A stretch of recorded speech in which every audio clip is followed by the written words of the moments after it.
If you lined up every single cuber in the world, where would you land? Be honest, because most people who think they're good at this are just further along than a beginner. That's not the same thing. I started out solving the cube in 3 minutes. Now I can solve it in around 10 seconds. I've got all 21 PLL algorithms locked in, and my F2L and cross are solid, and every single barrier I broke came down to one thing, not talent. In this video, I'm going to walk you through the exact 7 things that separate the people who keep getting faster from the people who plateau and stay there. So by the end, you'll know exactly where you actually stand and exactly what to fix first. But first, I need to show you the one mistake I made for way longer than I'd like to admit. The one that quietly keeps almost every cuber at the exact same wall, no matter how much they practice. Because if you're making it right now, nothing else on this list is going to matter. The thing that separates good cubers from bad cubers isn't how much they practice, it's what they practice. Most cubers get stuck, and it's not because they're not putting in the work. It's because their practice is unfocused. They repeat the same things with no goal in mind, or they jump to techniques too advanced for their level before they've got the basics down. Bad cubers keep repeating what they already know. Pros master one thing at a time, slowly, even if it's hard, before they add the next. So here are 7 things you need to know before you go chase getting faster at the Rubik's Cube. 3 hours of practice in one day, then nothing for the rest of the week. That's cramming, and it doesn't work. 10 minutes a day, working your way up to 20 or 30 every single day. That's what actually sticks. I learned this the hard way. I practiced an algorithm, an NPerm, several times in one day, but I didn't come back to it consistently. When I saw that exact case in a real solve, I couldn't do it. The muscle memory just wasn't there. Now I see it and just do it, instantly. That difference came from consistency, not cramming. If you think you're hopeless, you're not. I started solving the cube in 3 minutes. Now I can solve it in about 10 seconds. That didn't happen overnight, and it didn't come from cramming. It came from showing up consistently. Consistency beats cramming every single time. By the way, if consistency is something you know you struggle with, that's exactly why I post videos like this every single week. Subscribing means a structured practice tip lands in your feed regularly, instead of you trying to piece this together on your own. When you're practicing, take it one step at a time. Don't touch pseudo-slotting or advanced F2L cases if you don't have the fundamentals down. Start with something easier, cross, a few intuitive F2L cases, OLL, and drill it until it's muscle memory before you move on. Here's what that looks like at the top level. Pros solve the cross in under a second, F2L in roughly 3 to 4 seconds, OLL and PLL together in about 3 seconds. A full solve in 7 to 8 seconds. If you're chasing that, here's a realistic target as you build up.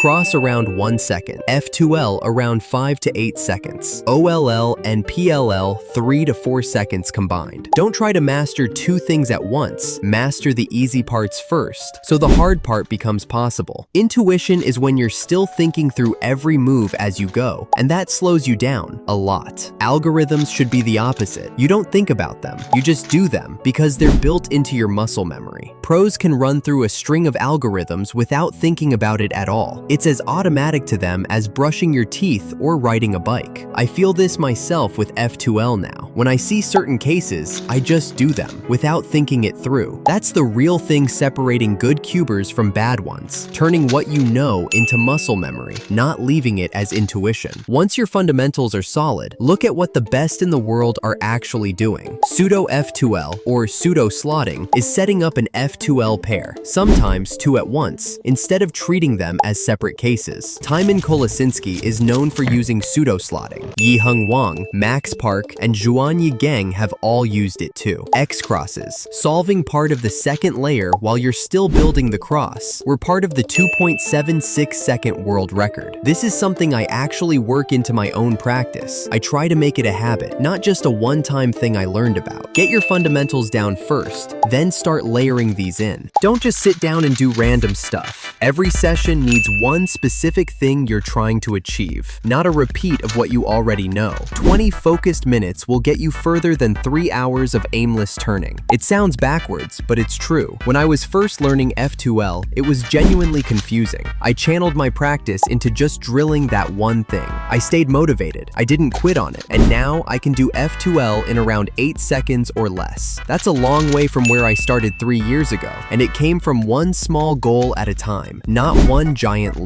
One more thing, one lucky solve is not your average. If you get a 15-second solve once, that doesn't mean anything yet. You need to hit that range consistently, 16, 17, 15, before it counts as real progress. Find a pace you can actually sustain and hold it there. While you're practicing, you want to go at a pace you can keep up with. For beginners, I recommend learning cfop basics. Move off the daisy method for your cross, get into OLL and PLL, and start F2L once you're ready. F2L is the real crux of getting faster, so give it the most attention. For intermediates, you should drill F2L hard and make it algorithmic instead of intuitive. Same goes for OLL and PLL. Your cross should be fully memorized. You shouldn't have to think about it at all. F2L separates a 10-second solve from a 20-second solve because it eats up the majority of your solve time. Make it fast, make it automatic. Then finally, for advanced, start looking into pseudo-slotting, VLS, ZBLL, and X crosses. Pseudo-slotting is setting up F2L pairs, often 2 at once. VLS is a set of OLL algorithms named after Mats Valk, a former world record holder. It's not required, but it can skip OLL entirely, and sometimes PLL too if you're lucky. ZBLL is a much bigger set, hundreds of algorithms, that can skip both OLL and PLL if the cube is oriented correctly. Xuanyi Gang leans on it heavily. X crosses solve part of the second layer while you're still building the cross, instead of pairing pieces up separately. All 4 are ways of doing 2 things at once instead of 1, which is exactly why you need the fundamentals locked in first. Sub 30, sub 20, sub 10. These are the walls most cubers run into. You break them by practicing and narrowing your times down, barrier by barrier. Sub 10 is the one most people get stuck on, and here's why. It's a different kind of hard than the barriers before it. By this point, you're already a genuinely advanced cuber. To break sub 10, your cross needs to be flawless, under a second. F2L around 3 to 5 seconds, and OLL, PLL down to 2 to 4 seconds combined. There's no room left for hesitation anywhere. That's exactly where everything from the first 6 points comes together. One step at a time, the right things, a goal every session. Do that consistently, and you will break sub 10, and go on to break records after that. This list is what actually separates the pros from the good cubers, and the good cubers from the bad ones. If you're struggling with one of these, that's fine. It just tells you exactly what to drill next. Being good at cubing was never about talent or how many hours you've logged. It's about whether you're actually doing something with those hours. If your practice is ordered, goal-driven, and consistent, the results will come, even if you don't see them immediately. That's what separates the good cubers from the bad ones, the pros from the noobs. Don't give up. It will be worth it. Stay consistent and keep going.